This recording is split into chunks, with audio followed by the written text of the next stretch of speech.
उधर मुल्क के मैदानी इलाकों के अलावा शुमाली भारत के पहाड़ी इलाकों में इस वक्त ज़बरदस्त गर्मी है और जम्मू कश्मीर में भी पारा दिन ब दिन चढ़ता जा रहा है। साथ ही कश्मीर और चिनाब रीजन में दिन ब दिन रात का दर्जा हरारत मामूल से कहीं ज़्यादा गर्म है। 26 मई तक इससे राहत मिलने की उम्मीद नहीं है और इसे देखते हुए महकमा मौसमियात ने एडवाइजरी जारी कर दी है।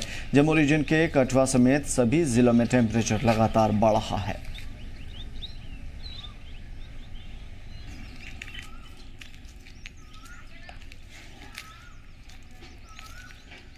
तो जम्मू कश्मीर में लगातार बढ़ती गर्मी की वजह से कई तरह के मामले सामने आ रहे हैं और सबसे बड़ा ये कि इस वक्त अलर्ट जारी कर दिया गया है ताकि इन गर्मियों से बच्चों को, बड़े बुजुर्गों को बचाया जा सके, उनकी हेल्थ कंडीशन को देखा जाए और ख़ास तौर पे यहाँ के लोग जो दिन या रात के टेम्परेचर में इस तरीके से आदी नहीं थे, उन तमाम तर चीज़ों के हवाले से सतर्क रहें और क्या कुछ बेहतर कदम उठाए जा सकते हैं उस हवाले से कदम उठाएं। यानी कि साफ तौर पे जम्मू कश्मीर के अंदर जो नुमाया तब्दीली देखने को मिल रही है वो ये है कि इन्वायरमेंट के बढ़ते हुए तब्दीली जो चेंजेस हो रहे हैं उसकी वजह से यहाँ की आम जिंदगी पर भी एक बड़ा असर पड़ रहा है और इसकी वजह से साफ तौर पे बहुत ज़्यादा वक्त की ज़रूरत है कि इन तमाम तर चीज़ों के हवाले से तब्दीली देखी जाए और उसके लिए कदम उठाए जाएँ।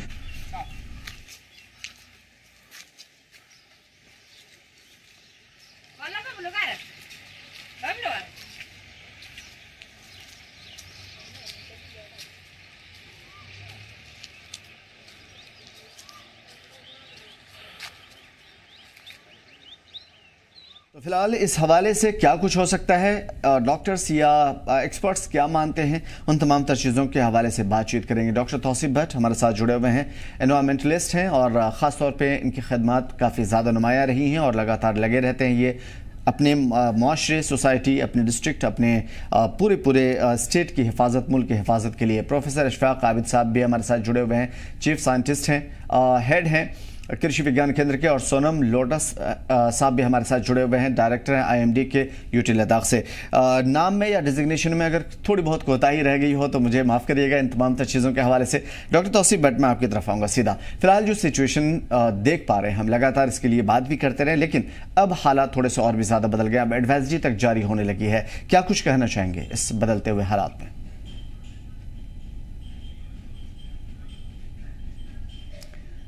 डॉक्टर तौसीफ, आपकी आवाज़ हम तक नहीं पहुंच पा रही है, मैं गुजारिश करूंगा म्यूट सिस्टम्स को ख़त्म कर दीजिए।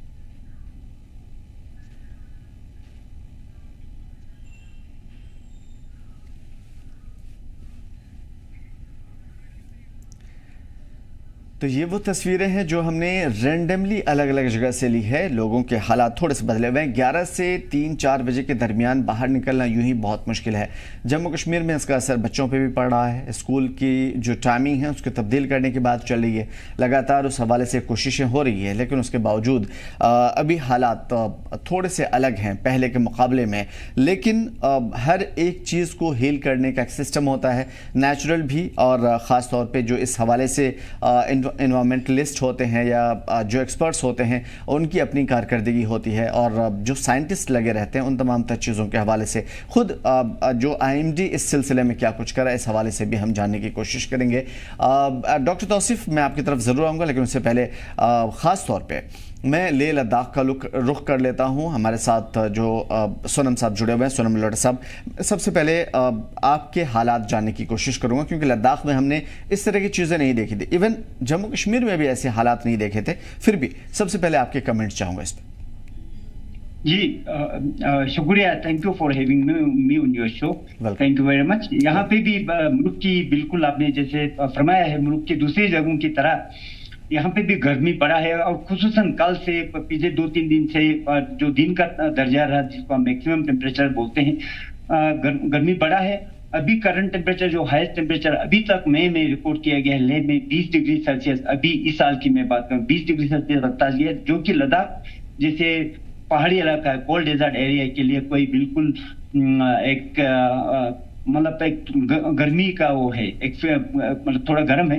लेकिन हैविंग सेड दैट, हर साल मई के महीने में टेम्परेचर बाय एंडिंग में 24-25 डिग्री सेल्सियस तक आमतौर पर हर साल जाते हैं। तो इस साल अभी तक 20 डिग्री सेल्सियस गया है। आज भी अभी तक 19 पॉइंट यानी कि 20 डिग्री सेल्सियस अभी टच कर ही रहा है। तो आने वाले दिनों में खास करके 26 तारीख तक कोई यहाँ पे राहत मिलने का इम्कान नहीं है। दिन का दर्जा में गर्मी और बढ़ेगा, कम नहीं होंगे खास करके दिन के टेम्परेचर। जी बिल्कुल। प्रोफेसर अशफाक साहब, मैं आपसे भी समझने की कोशिश करूंगा, ये हीट वेव की जो तारीफ है मतलब वो क्या हो सकती है, किसे हम हीट वेव माने? क्योंकि एक ज़रूर फेनोमेना है जो हम आमतौर पे सुनते आए हैं, देखते आए हैं, हमें टेम्परेचर से ज़्यादा महसूस होता है, वो हम हीट वेव समझ लेते हैं। हीट वेव एक्चुअली है क्या, उसके फ़ायदे या नुकसान क्या है? देखिए, पहले मैं आपका शुक्रिया अदा करता हूँ कि आपने मुझे मौका दिया इस प्रोग्राम में आने का। तो सबसे पहले जो हम आजकल देख रहे हैं हीट वेव किसे कहते हैं, ये है कि अनप्रेसिडेंटेड राइज इन टेम्परेचर। जैसे अभी मई का महीना है, हमारे टेम्परेचर जो भी है वो मान लीजिए जून जुलाई के जो टेम्परेचर्स के करीब पहुंच गए हैं। यानी कि एवरेज टेम्परेचर की बात जब हम करें तो लगभग 5 से 10 डिग्री का डिफरेंस है एवरेज टेम्परेचर में। तो उसकी वजह से क्या होता है, जो हमारा जो क्रॉप कैलेंडर है, जो इस टाइम जो क्रॉप्स लगे हुए हैं, चाहे हमारा जो राइस ट्रांसप्लांटिंग इस टाइम शुरू हुआ है, जो हमारे ऑलरेडी वेजिटेबल क्रॉप्स लगे हुए हैं या जिनकी अभी पनीरी लगने वाली है, उन पे इसके क्या असरात हो सकते हैं। मैं ज़्यादातर तवज्जो तो एग्रीकल्चर और एग्रीकल्चर हॉर्टिकल्चर रिलेटेड क्रॉप्स की तरफ ज़्यादा मासूब करूँगा। तो इनमें क्या क्या चैलेंजेस हैं फार्मर्स के लिए, साइंटिस्ट के लिए, और जो हमारा एग्रीकल्चर डिपार्टमेंट है, हॉर्टिकल्चर डिपार्टमेंट है, और उसके साथ साथ जो हमारे जो सॉइल कंजर्वेशन डिपार्टमेंट है, उनकी भी जिम्मेदारियां बढ़ जाती है इस हवाले से। तो यूनिवर्सिटी जो है हमारी स्कॉस कश्मीर, हमने तो ऑलरेडी एडवाइजरीज इशू की है कि जो पिछले हफ्ते भी गवर्नमेंट की तरफ से एक हमें एडवाइजरी आई थी कि आप जो फोरकास्ट है कि हीट वेव का, तो उसमें फार्मर्स को किन किन चीज़ों का ध्यान रखना पड़ेगा, खासकर जो इरिगेशन मैनेजमेंट के लिहाज से, तो क्या क्या प्रोटेक्शन मेजर्स करने की ज़रूरत है। वो हर एक क्रॉप के लिए एक इंडिविजुअली अलग एक एडवाइजरी होती है। तो इसमें मोटी मोटी बातें जो कहने की, जो समझने की जरूरत है। जैसे अभी जैसे हम क्या कर सकते हैं, जैसे हमारे पास क्या क्या टेक्नोलॉजीज है जिससे हम इस हीट वेव का असर कम कर सकते हैं। उसमें सबसे इम्पोर्टेंट बात है कि हमारे पास जो हीट रेजिस्टेंट वैरायटीज है उनका हमें ज़्यादा से ज़्यादा इस्तेमाल करना चाहिए, फार्मर्स को इस्तेमाल करना चाहिए और सलाह लेनी चाहिए अपने एग्रीकल्चर हॉर्टिकल्चर डिपार्टमेंट से और यूनिवर्सिटी से, वो किस इलाके में कौन सी वैरायटी है वो लगाने की जरूरत। सबसे बड़ी बात यह है कि इस सिलसिले में हॉर्टिकल्चर या एग्रीकल्चर के शोबे में कुछ ऐसी चीज़ें हैं जो लगातार डिपार्टमेंट की तरफ से बताई जाती है, लेकिन कुछ चीज़ें हैं जिसका खमियाजा शायद किसानों को भुगतना पड़ता है, या फिर वो खुद ही आगे बढ़ करके इस चीज़ में आगे बढ़ करके ट्रेनिंग नहीं लेते या फिर जानकारी नहीं लेते। उस सिलसिले में मैं आपसे पूछूंगा, लेकिन डॉक्टर तौसीफ बद्र हमारे साथ जुड़ चुके हैं।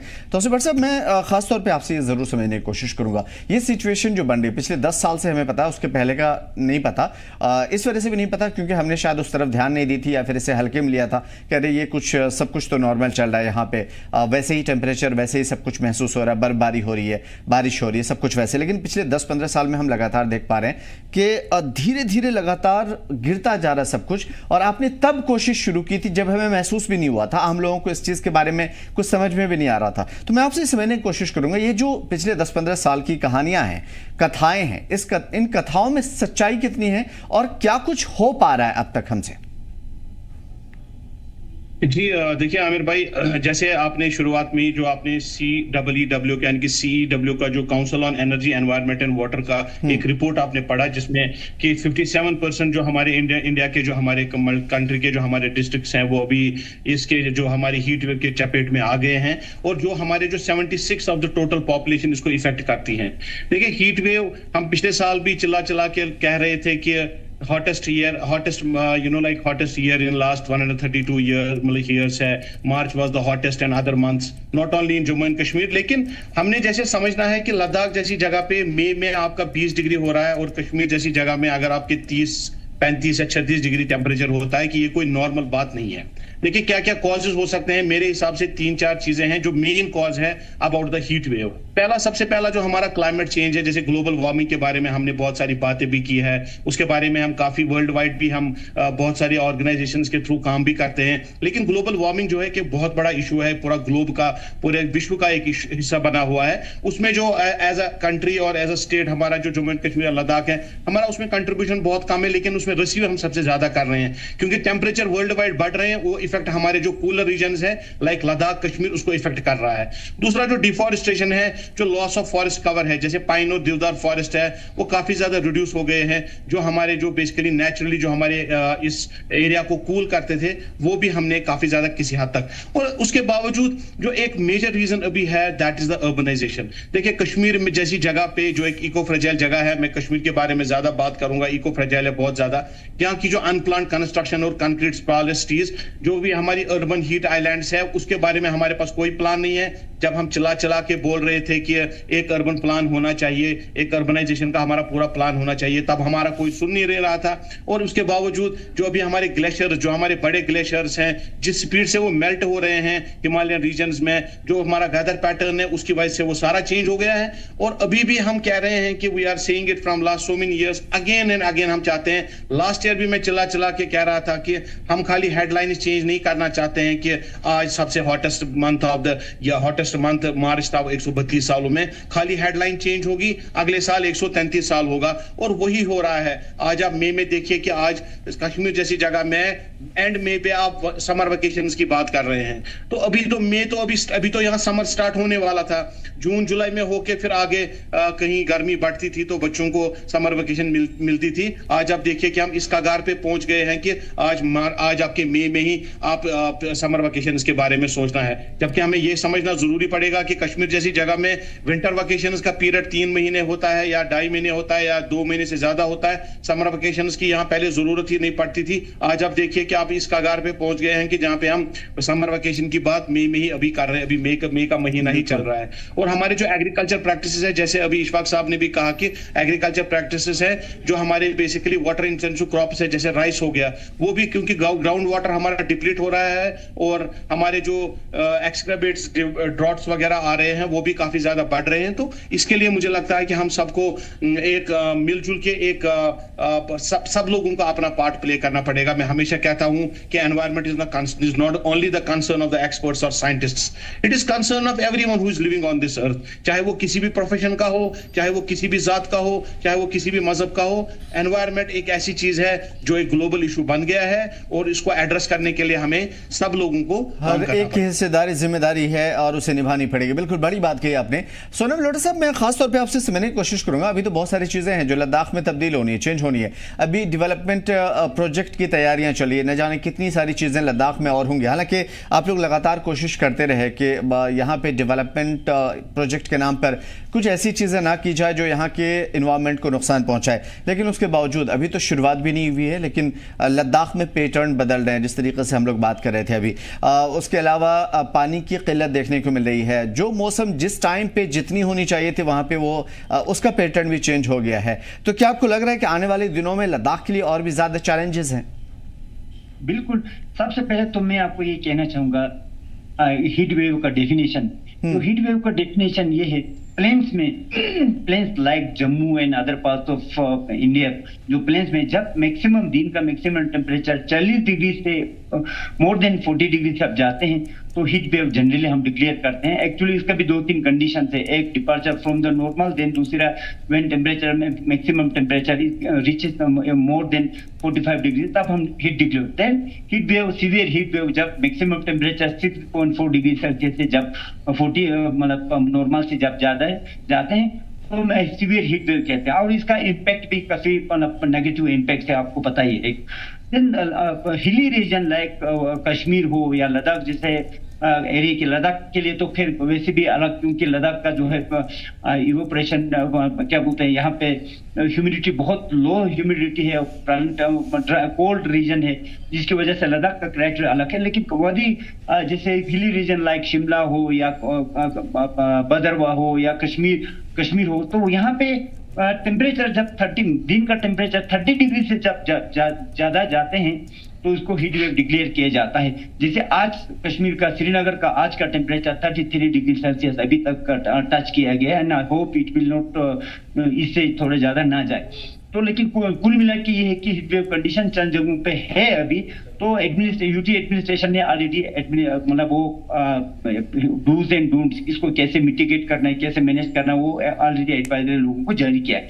Now coming to your question कि लद्दाख में डेवलपमेंटल एक्टिविटीज कैसे इसको हीट को या जो अदर जो चीजें वल्नरेबल जैसे डिजास्टर्स है उसको कैसे मिटिगेट करें, क्योंकि आपको देख के लद्दाख जो है बहुत इकोलॉजिकली बहुत ही फ्रेजाइल है, इकोलॉजिकल बहुत सेंसिटिव जगह है। तो यहाँ पे जो भी नॉट ओनली लद्दाख, कहीं पे भी हो, प्लांट कंस्ट्रक्शन करना, कुछ भी करेगा प्लान साइंटिफिक वे में डेवलपमेंटल एक्टिविटीज होना बहुत जरूरी है। हालांकि क्योंकि अगर आप आन प्लान वे में पॉलिसी में ऐसे कुछ ना कुछ ऐसे मतलब हैबाजार्ड में कर देंगे तो इसका कॉन्सिक्वेंसेस जो है बहुत आने वाले दिनों में मतलब बुरा होगा। तो इसलिए अभी यूटी एडमिनिस्ट्रेशन जो है अभी कर रहे हैं, तो आई होप जी एडमिनिस्ट्रेशन जो है इसको पूरा सीरियसली लेके प्लान वे में कंस्ट्रक्शन, नॉट ओनली कंस्ट्रक्शन, चाहे रोड हो, चाहे ब्रिज हो, चाहे आप रेलवे ट्रैक बना रहे, चाहे आप एयरपोर्ट बना रहे, कुछ भी आप एक्टिविटीज कर रहे हैं, क्योंकि आपके पास अभी इंफॉर्मेशन है, डाटा है, सब कुछ है, तो इसको पूरा मतलब अभी सब कुछ मालूमात है लोगों के पास। अब अगर इस चीज को आगे करना है तो प्लान वे में करना पड़ेगा। लेकिन खैर खनिज निकालने के लिए जब लोग पहुंचेंगे तो जरूर वहां पे आप नजर आइएगा, मुझे उम्मीद है इस चीज के लिए।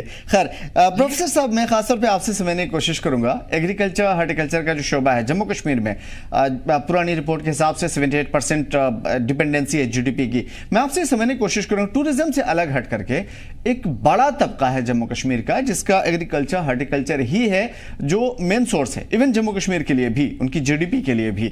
अगर ये तमाम तर चीजें, ये जिसकी बात कर रहे हैं हम लोग, ये नष्ट हुआ या इसके ऊपर बड़ा असर पड़ा, और हो भी रहा है क्योंकि बहुत जगह पे पानी दस्तयाब नहीं है, फसलें खराब हो रही है, फूल पहले ही झड़ जा रहे हैं और फसलें टाइम पे हो नहीं पा रही है, बहुत सारी ऐसी प्रॉब्लम है जो शायद आप हमसे बेहतर जानते हैं। तो मैं आपसे समझने की कोशिश करूंगा कि जीडीपी पे तो बहुत ज्यादा असर पड़ने वाला है। क्या सरकार, एडमिनिस्ट्रेशन, सेंट्रल गवर्नमेंट की जो मदद होती है उसके तवस्सुत से, उसके जरिए इन चीजों पे कंट्रोल किया जा सकता है? देखिए, पहले डेंजर के बारे में भी हमें बता दीजिएगा इस हवाले से। जी जी, ये जो हीट वेव है इसका असर तो थ्रू आउट कंट्री है, और जो जम्मू एंड कश्मीर है, जैसा कि तौसीफ साहब और सोनम जी ने बताया कि that we are very vulnerable, हमारा ऑलरेडी फ्रेजाइल एनवायरमेंटल सिस्टम है, और जब ऐसे हालात हो, अनप्रेडिक्टेबल हायर टेम्परेचर्स हो, और जो उस पे तो हॉर्टिकल्चर, एग्रीकल्चर और जो भी अलाइड सेक्टर्स है उन सब पे तो असर लाजमी है। अब ये बात है कि हम इसको ये जो चैलेंज है इसको हम कैसे मिटिगेट करें और इसको कैसे मैनेज करें, ताकि जो हमारे इकोनॉमी पे है और हमारे जीडीपी पे जो इसका डायरेक्ट और इनडायरेक्ट असर है उसको हम कैसे कम कर सके। सबसे पहली बात इसमें है कि जो इस टाइम हम अगर देखते हैं कि हॉर्टिकल्चर क्रॉप्स में जो हमारा प्रायोरिटाइज क्रॉप है वो एप्पल है, और जो इस टाइम चेरी जो है, बहुत सारे इलाकों में चेरी ऑलरेडी तैयार हो चुका है, हार्वेस्टिंग स्टार्ट हो चुकी है, और कुछ अभी इलाकों में हार्वेस्टिंग अभी कुछ अभी चलने वाली है। तो ये जो मेन क्रॉप है, हमारा फर्स्ट क्रॉप जो हमारा है हॉर्टिकल्चर में, that is cherry and strawberry. तो स्ट्रॉबेरी हार्वेस्ट भी अभी चल रही है, तो ये तो क्रॉप्स तो अभी तैयार होने को है। तो अभी एप्पल जो है, एप्पल के लिए हमें ये है कि हम कैसे, जो हमारा हाई डेंसिटी ऑर्चर्डिंग अभी चला है बहुत सारे डिस्ट्रिक्ट्स में अक्रॉस द वैली, तो उसमें हमारा एक इम्पॉर्टेंट उसका ये है कि इरिगेशन शेड्यूलिंग और इरिगेशन मैनेजमेंट, उसमें एक इम्पॉर्टेंट component है drip irrigation system, तो that can help us to mitigate this climate, जो higher heat wave है, उसमें already we can regulate water at frequent intervals of time based on the जो temperature की frequency है उसको देखते हुए। जैसे 9 बजे से पहले हमें irrigation start करना है और शाम को 6 बजे के बाद हमें irrigation start करना है। इसी तरह जो बाकी क्रॉप्स है, जैसे वेजिटेबल क्रॉप्स है, vegetable crops are more sensitive क्योंकि वो उनकी प्रायोरिटाइज हमें इरिगेशन करनी है। तो हमें जो उसमें जो हम एडवाइजरीज ऑलरेडी क्रॉप वाइज दे रहे हैं, जैसे हमारे मेन क्रॉप्स है, टोमेटो है, कैप्सिकम है, चिली है इस टाइम, और हमारा जो क्यूकर बीट्स है, बोटल गॉर्ड है, कुकम्बर है, बिटर गॉर्ड है, जो भी लीफी वेजिटेबल्स है, केल है या जो नौखोल है, उन सब में क्योंकि ये बहुत शैलो रूटेड होते हैं और शैलो रूटेड के लिए हमें प्रायोरिटाइज करना पड़ेगा कि इरिगेशन शेड्यूलिंग जो हमारे फार्मर्स है उनको कैसे करना पड़ेगा based on availability of the water और उनके पास कौन सा सिस्टम अवेलेबल है। तो दूसरी बात है कि जो हम जैसे मल्चिंग कर सकते हैं, लोकल मल्च भी फार्मर्स के पास अवेलेबल होते हैं, जैसे एप्पल ड्राई ग्रास है, पाइन लीव्स नीडल्स है, स्ट्रॉ है, या जो भी लोकली मेड मल्चेस होते हैं उसको हम इस्तेमाल करते हैं, उसका इफेक्ट जो है जो सेंसिटिव क्रॉप्स है उन पे कम हो सकता है। और जो पेरिनियल क्रॉप्स है, जो बड़े क्रॉप्स है, उन पे हम क्रिटिकल स्टेजेस ऑफ फ्लावरिंग जो है उनको देख के हमें शेड्यूलिंग करनी है। ये तो एक चीज हो गई।